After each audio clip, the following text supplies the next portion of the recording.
Kim a emménagé dans la maison de sa grand-mère après l'université pour l'aider. Mais lorsque la femme âgée est décédée, elle et son grand demi-frère, Peter, ont découvert que leur grand-mère avait vendu la maison à un tiers. Aucun des deux ne pouvant en hériter, Kim pensait devoir déménager jusqu'à ce qu'une personne surprenante frappe à sa porte. « Je ne comprends pas ce qui se passe, monsieur Salazar. Que voulez-vous dire par la maison de grand-mère ne fait pas partie du testament ?» a demandé Peter, le demi-frère de Kim, à leur avocat quelques jours après l'enterrement de leur grand-mère. Anna était une bonne âme, et Kim l'aimait beaucoup. Après l'université, elle s'est installée dans la maison de sa grand-mère à Boise, dans l'Idaho, pour l'aider. Cindy, la mère de Kim, l'aide aussi, mais elle vit avec son nouveau mari. Le père de Kim est décédé il y a 13 ans, et Peter était son fils issu d'une précédente relation. Il avait 7 ans de plus que Kim et n'appréciait pas la nouvelle famille de son père. Il n'a donc jamais été très présent pour lui. Mais elle aimait son demi-frère pour une raison qu'elle ignore. Lorsque Peter s'est marié à 25 ans, il a exigé de nombreux cadeaux coûteux de la part de tout le monde.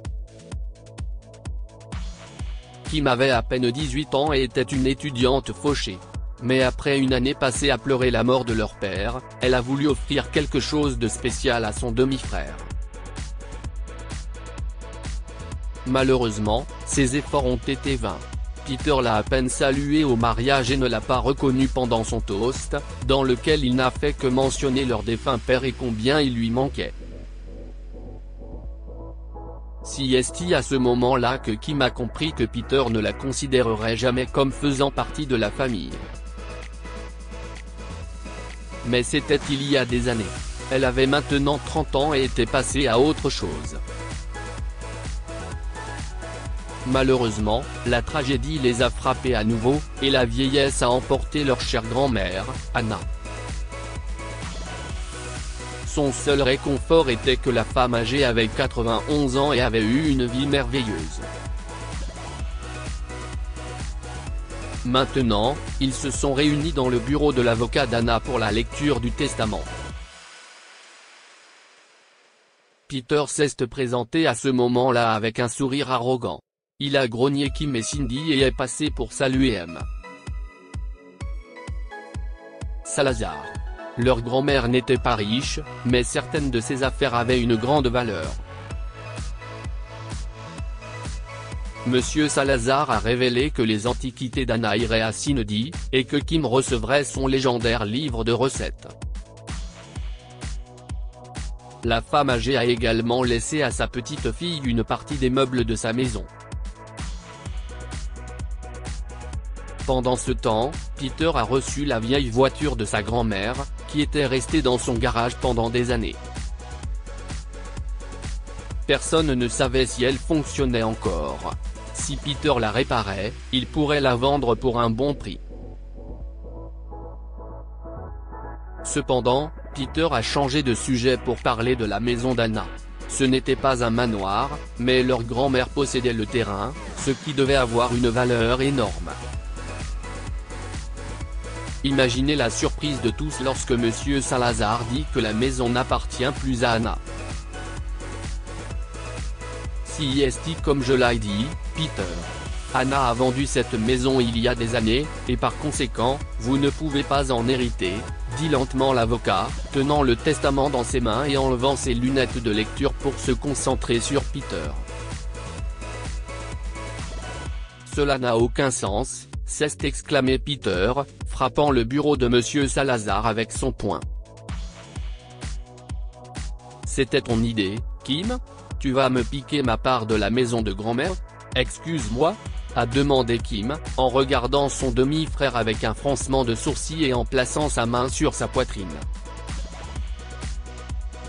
Elle était offensée par l'insinuation. Si la maison n'appartenait pas à grand-mère, comment se fait-il que tu y aies vécu gratuitement pendant toutes ces années ? Évoqua Peter les yeux bridés, lui lançant le regard le plus dédaigneux qu'elle ait jamais reçu.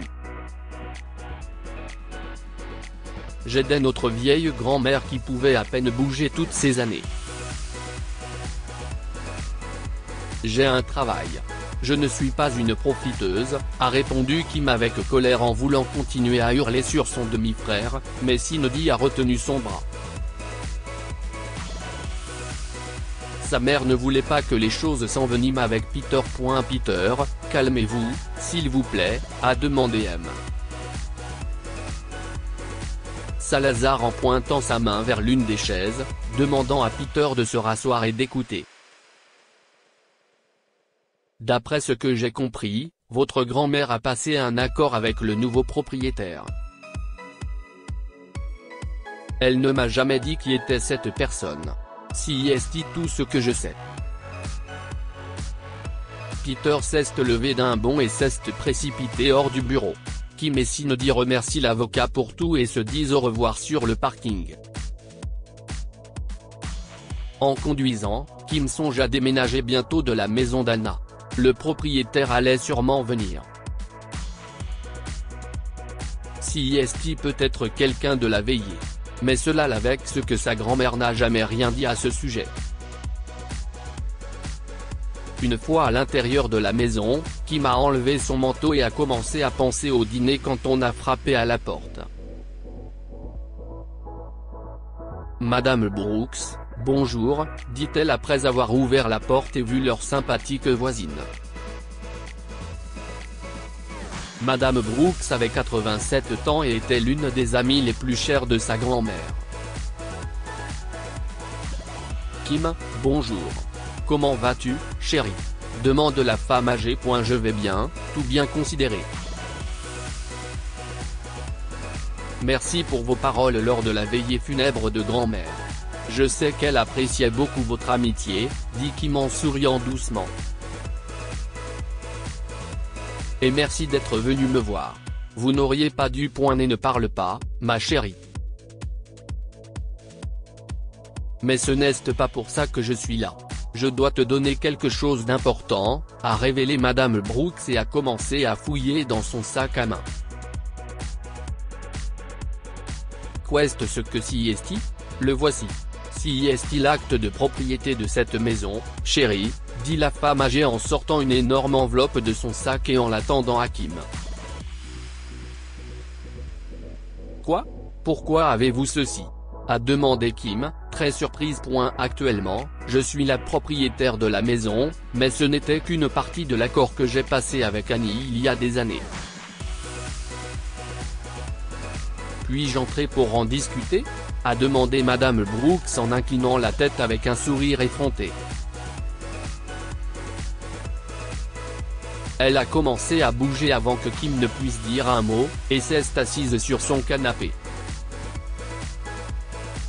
Kim, sois gentil et sers-nous du thé et des biscuits pour que nous puissions discuter. Si est une longue histoire. Ce soir-là, Kim a découvert que grand-mère Anna n'avait pas été insensible à la façon dont Peter traitait Cindy et Kim. Elle savait aussi que son petit-fils était un homme très cupide et qu'il leur disputerait la maison. La femme âgée pensait donc qu'elle ne pouvait rien faire. Toutefois, après le mariage de Peter, toutes ces années auparavant, elle a trouvé un plan. Anna a donné sa maison à son amie, Madame Brooks, à la condition qu'elle la rende à Kim à la mort d'Anna.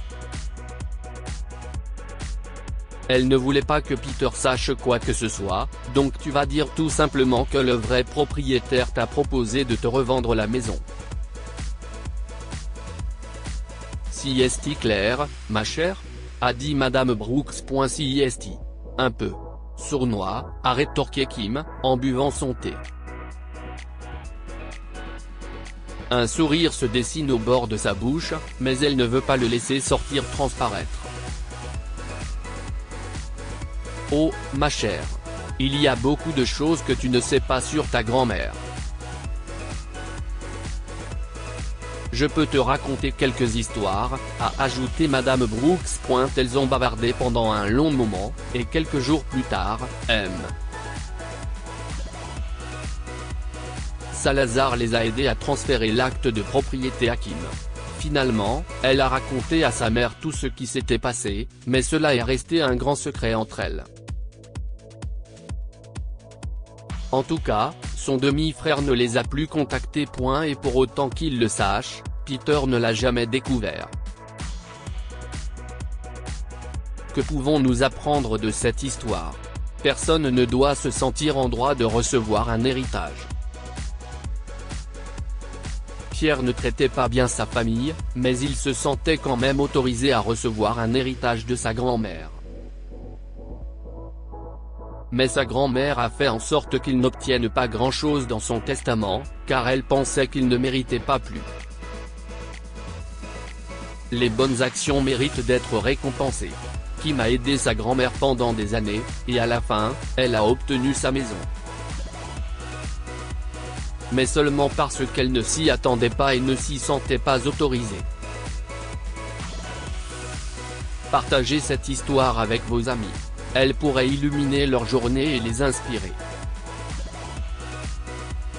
Lire aussi, après le décès de sa grand-mère dans une maison de retraite, un homme hérite d'une enveloppe qui contient plusieurs billets. Histoire du jour. Cette histoire est inspirée par l'histoire d'un de nos lecteurs et écrite par un rédacteur professionnel.